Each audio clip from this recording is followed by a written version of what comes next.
Terima kasih Anda masih bersama kami di Kabar Petang. Kita lanjutkan dialog. Saya ingin ke Bang Rizal. Bang Rizal Ramli, tadi juga dikatakan oleh Bang Ali, kemudian Pak Wawan, mengenai sebenarnya ini secara konkret mereka akan mendapatkan rumah dan bukan tabungan. Dan bagi yang sudah memiliki rumah, artinya dapat bisa merenovasi rumah dan itu peruntukannya untuk rumah. Kalau untuk pandangan dari Bang Rizal sendiri seperti apa?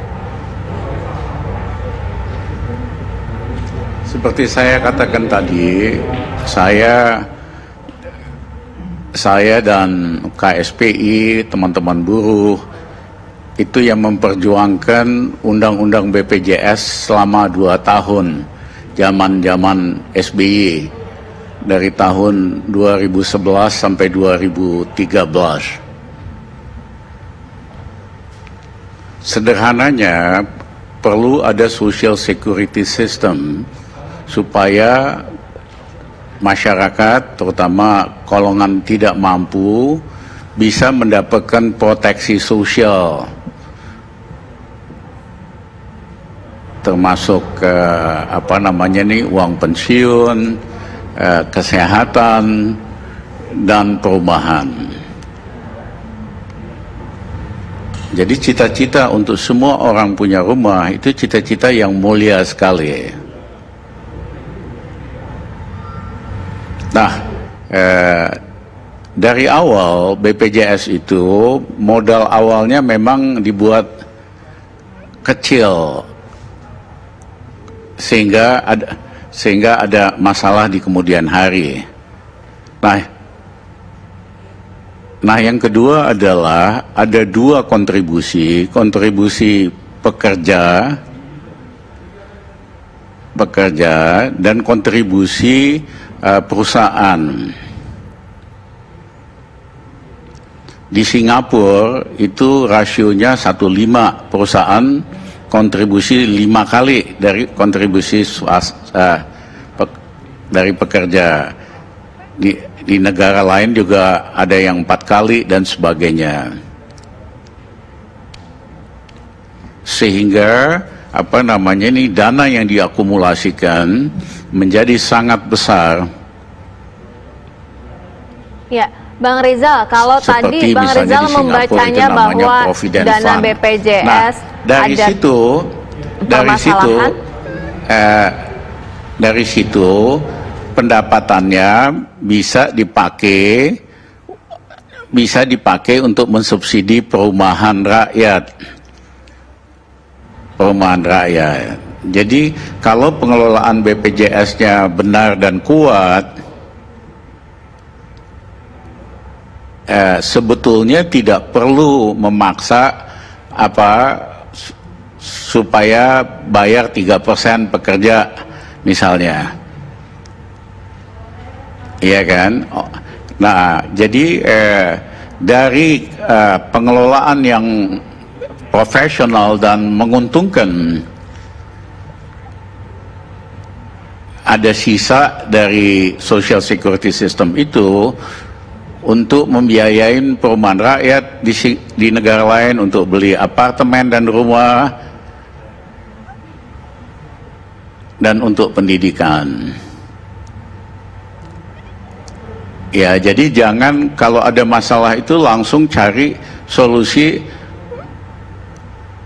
ya udah semua wajib bayar gitu. Kalau itu gampang banget merentah gitu loh. Merentah, ya kan? Nah, jadi kita harus benahin semua BPJS sistemnya,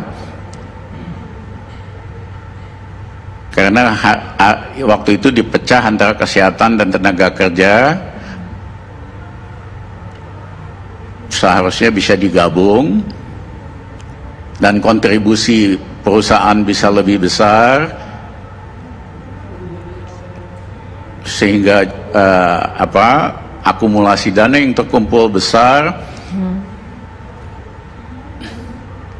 Dan kalau pengelolaannya profesional, pasti menguntungkan ada dana untuk perumahan dan pendidikan. Baik, nanti saya juga akan tanyakan kepada Satu Pak lagi Wawan saya mau tambahkan mengenai tadi tanggapan dari Bang Rizal. Bang Rizal, tapi mohon maaf ditahan dulu karena kita harus mendengarkan kumandang azan maghrib untuk wilayah DKI Jakarta dan sekitarnya berikut ini. Selamat menjalankan ibadah sholat maghrib bagi Anda yang menjalankannya. Dialog Kabar Petang kami lanjutkan kembali. Ya, kita ke Bang Rizal. Bang Rizal, tadi ada poin yang penting disampaikan Bang Rizal bahwa seharusnya diselesaikan dulu BPJS-nya sehingga masyarakat tidak dibebani dengan iuran tapera ini. Artinya akan ada penumpukan beban yang diterima oleh masyarakat tanpa ada asas manfaat yang berlimpah. Ya, saya kira begini, kuncinya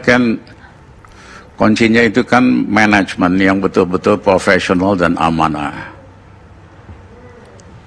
Ya, tetapi ada masalah struktural. Kita pisahkan BPJS ketenagakerjaan yang sangat menguntungkan, yang sangat banyak uangnya, dengan yang spending, yaitu kesehatan. Nah, harusnya itu kita gabungkan, tetapi harus diikuti dengan peningkatan kontribusi perusahaan, sehingga kita selesaikan masalah ini sekaligus. Nah, yang kedua, kadang-kadang kita kan berpikirnya terlalu terpecah-pecah, terkomputasi. Saya berikan contoh, cicilan bunga hutang Indonesia 650 triliun 1 tahun, ya kan? Nah, kalau pemerintahnya canggih, kita bisa tukar hutang mahal itu dengan hutang murah. Karena hari ini bond yield itu negatif di Jepang, di Amerika, di Eropa. Ya, BRI aja bisa nerbitin surat hutang, yieldnya hanya 2%. Pemerintah 2 kali lebih. Harusnya pemerintah setengah dari BRI. Nah, kalau kita lakukan dari cicilan bunga itu, akan ada penghematan sekitar 100-200 triliun. Baik. Yang kita bisa pakai buat membiayai pembangunan rumah, yang kita bisa perbaiki, gunakan memperbaiki BPJS. Tapi cara berpikirnya ini segmented, terpisah-pisah, tidak melihat masalah besarnya, bagaimana menyelesaikan, selesaikan dulu masalah besarnya, nanti yang kecil turunannya itu. Baik Pak Rizal, poinnya sampai situ dulu Pak Rizal Ramli. Ini perlu ditanggapi Pak Wawan ketika ada juga manfaat dari BP Jam Sostek Pak Wawan, manfaat layanan tambahan. Di sana juga bisa mengajukan kredit perumahan rakyat, bahkan Asabri juga menyediakan fasilitas yang serupa supaya tidak tumpang tindih Pak Wawan. Seperti apa? Ya, sebetulnya ini usulan ya, dan secara teknis dipersilakan peruntukannya mengajukan apa, diperuntukannya untuk apa. Kalau tapera ini kan memang khusus rumah. Nah, kalau yang lain bisa tergantung asesmennya seperti apa dan prakteknya tetap dia mampu nggak dia setelah di asesmen. Karena kita tidak ingin ada suatu tumpang tindih ya. Tapi pengawasan tuh yang sangat penting karena ini kita tidak ingin ada satu kehilangan trust ya. Dan dalam hal ini memang kita sudah juga sepakat ya dengan semua teman-teman dari penyelenggara negara untuk membuka ini kepada publik sehingga apapun yang dilakukan untuk penggunaan dan sebagainya tetap dibuka kepada publik sehingga tidak lantas ini ada satu politiking di balik ini semua, tidak. Dan kita lihat kalau soal asas manfaat semuanya program-program dan kebijakan pemerintah terus ditujukan sebesar-besarnya untuk kepentingan dari masyarakat yang ada. Karena tadi saya bilang bahwa angkanya, backlognya dari sisi perumahan itu 11,5 juta. Pertambahan per tahun kebutuhan rumah itu 400.000. Dan itu sangat mendesak mereka, soalnya masalah ini masalah yang sandang pangan papan. Itu kan menjadi suatu kebutuhan bagi mereka untuk ya, dipenuhi. Kemudian kemampuan dari sisa yang ada sekitar 7 triliun. 7 triliun ini hanya bisa untuk sekitar 86.000 rumah. Padahal kebutuhannya sekitar 300.000, ini kebutuhan yang mendesak. Nah itulah sebabnya maka kita ingin ada satu langkah-langkah dan kebijakan seperti Tapra ini adalah untuk mengcover itu. Dan kita setelah nanti jalan, 2021 kan jalan dari mulai. Tapi sekarang kan sudah ada uang sekitar 10,5